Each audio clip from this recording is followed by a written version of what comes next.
ஆமாம் sir. DSM தான் நீங்கள் கூறியிலிருந்து அவர்கள் வந்து இந்த கும்மிடிப்பூண்டியிலிருந்து திருச்சியின் பாதி பகுதி வரை, இதே போல் அந்த காவிரி கடற்கரையோரத்திலிருந்து இந்த மேற்கு பகுதியில் உள்ள மாவட்டங்களில் இந்த வன்னியர்கள் அடர்த்தியாக அவர்கள் ஒரு 17 தொகுதிகளில் வந்து அந்த தேர்தல் முடிவுகளை நிர்ணயிக்கும் சக்தியாக அவர்கள் இருக்கிறார்கள் என்றும், அதுக்கு டாக்டர் ராமதாஸ் அவர் நேற்று அளித்த பேட்டியில் கூட கிட்டத்தட்ட அத்தனை கிராமங்களுக்கும் நான் பேருந்தில் சென்று அந்த உணவு கூட இருந்தாமல் அந்த மக்களை சந்தித்து இந்த கட்சியை வளர்த்தேன் என்றெல்லாம் அவர் உருக்கமாக நேற்று கூறினார்.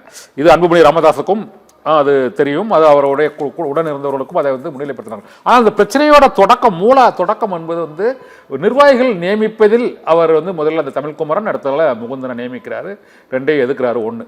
ஆனால் நேற்று நடந்த பேட்டியில் அவர் சொன்னது கூட்டணி பாரதிய ஜனதா கட்சியுடன் கூட்டணி வேணும் என்று எனது காலை பிடித்துக் கொண்டு அவர்கள் கதறினார்கள். அதனால்தான் இந்த 2024 தேர்தலில் நான் பாரதிய ஜனதா கட்சியுடன் கூட்டணி வைத்தேன் என்றும், பிரதமர் நரேந்திர மோடியின் பதவியேற்பு விழாவுக்கு டெல்லி சென்று விட்டு வரும்பொழுது விமான நிலையத்தில் வைத்தே கட்சியை நான் பார்த்துக் கொள்கிறேன் என்று அவர் கூறியதும் எனக்கு மிகுந்த ஒரு வேதனையை ஏற்படுத்தியது என்று கூறுகிறார். பாரதிய ஜனதா கட்சியுடன் தான் கூட்டணி போக வேண்டும் என்று அன்புமணி ராமதாசும் சௌமியா அன்புமணியும் விரும்பினார்கள் என்றும், அவர்களுக்கு அந்த மருத்துவக் கல்லூரி வழக்கு பாட்டியாலா கோர்ட்டில் பெரிய சிக்கலை ஏற்படுத்தி இருக்கிறது என்பதால் தான் இதற்கு அவர்கள் சம்மதிக்கிறார்கள் என்றும் இந்த போன தடவை கூட்டணியில் கூறப்பட்டது. என்றால் நான் இரவு முழு வரை சிவி சண்முகம் கூட பேச்சுவார்த்தை நடத்துறாங்க, காலையில் அங்கு அண்ணாமலை தைலாபுரம் தோட்டத்துக்கு போறாரு, அங்கே விருந்து நடக்குது.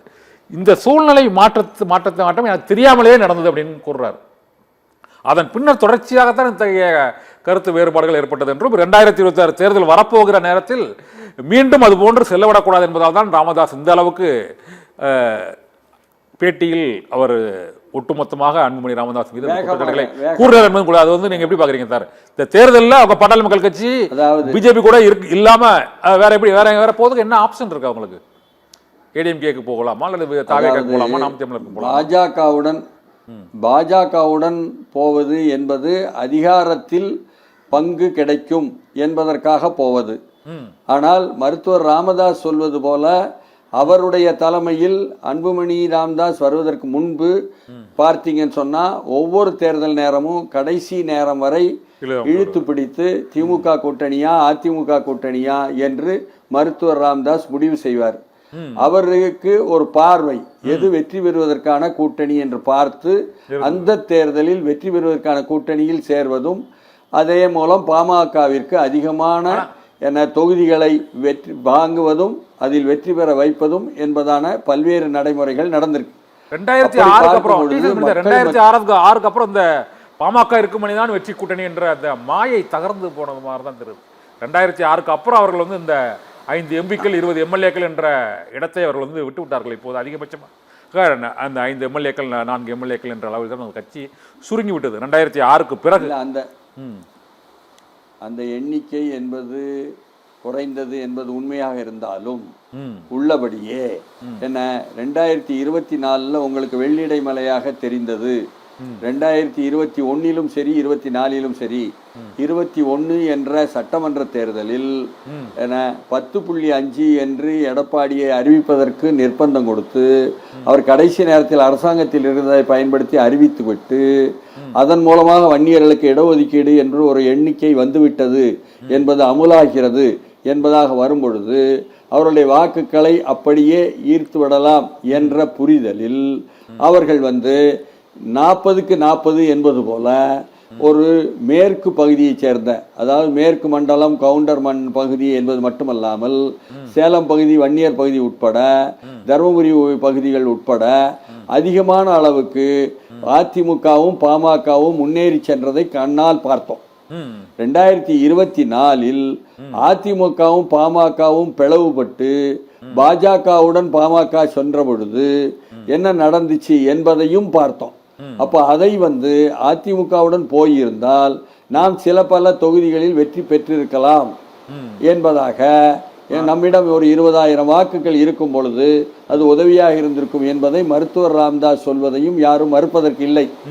அதனால் இப்பொழுது என்னன்னா, ஒரு தேர்தலை சந்திப்பதற்கு கட்சிக்கு அதனுடைய ஊழியர்கள் அதனுடைய தலைவர்கள் தேவை.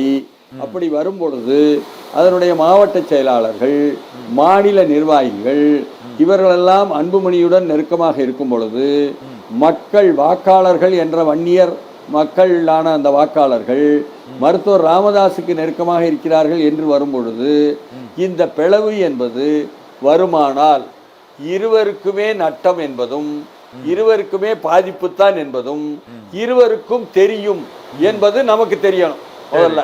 அப்ப இருவருமே அப்படி தெரியும் பொழுது யார் சொல்வதை செயல்படுத்துவது என்பதுல 2026 தேர்தல் வரும் காரணத்தினால் எப்பொழுதுமே தேர்தல் வரும் பொழுதுதான் கூட்டணி யாருடன் போவது என்ற ஒரு விஷயம் வரும்.